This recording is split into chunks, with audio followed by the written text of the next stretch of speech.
In this video, we'll talk about 3 pillars of unshakable confidence. Pillar 1. Experiential confidence.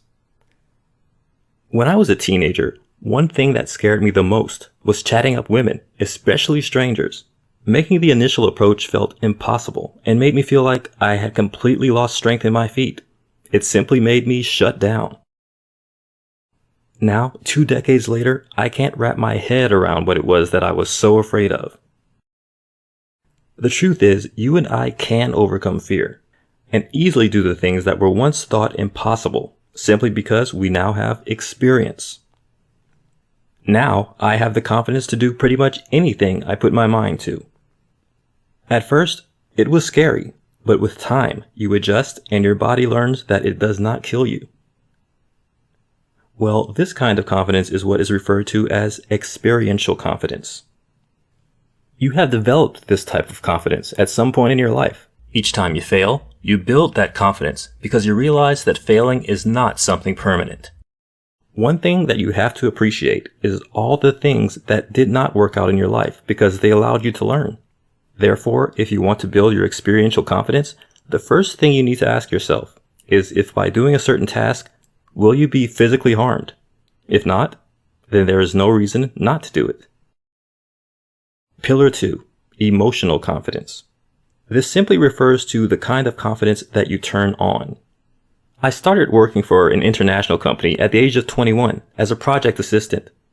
One time, for some reason, I wanted to work from another city for 3 weeks. However, I was so nervous to ask my boss for permission to work away from the main office. Well, I first had to prepare myself mentally. I started by brainstorming how I would walk into his office, present my case, and how I would handle his responses. I created a small decision tree with all the possible if, how, and why questions he would ask, and what my responses would be.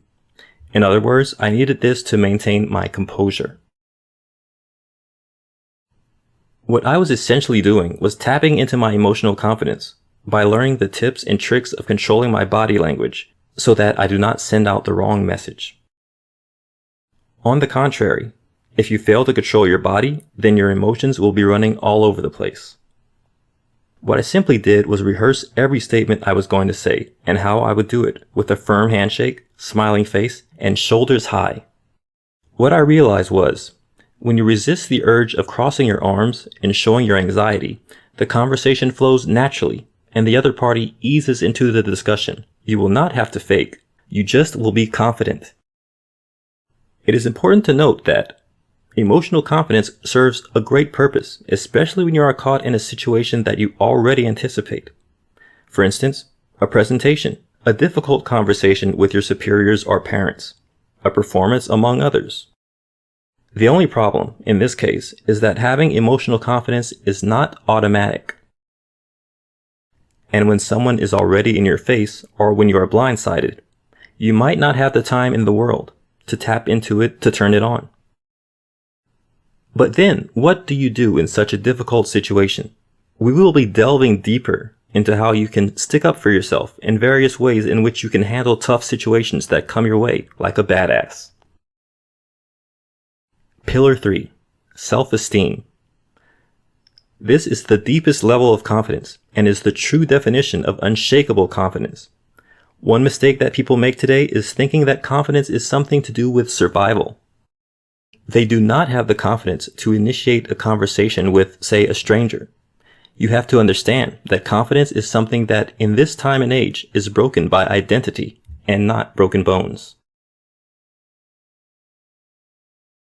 We often think to ourselves, what if I went into that interview and they hate me?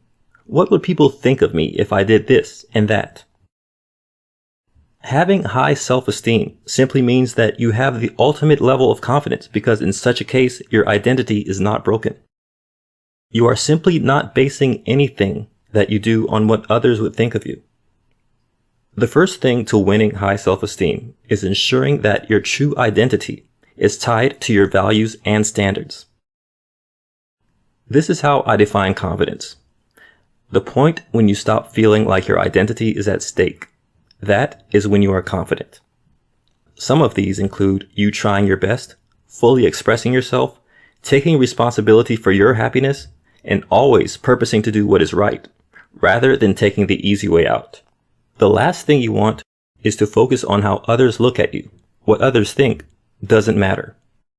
When you live like this, you will always be at the mercy of others' opinions. The ways that you will know what is right in a social situation is simply doing the things that scare you and giving it your best shot. That said, always ensure that you are focusing your attention on what is familiar. Therefore, ensure that you are exposing yourself to situations that offer you a sense of familiarity. If you are going to attend a meeting, scope through the agenda of the meeting in your head. Additionally, it is critical that you take control of your emotions. Take at least 3 minutes and speak loudly with a smile on your face and taking slow and deep breaths into your belly to effectively snap out of that bad feeling, anxiety, or pattern. If you make this your identity, you will notice that no failure, rejection, or humiliation will shake your true identity, however profound it may be.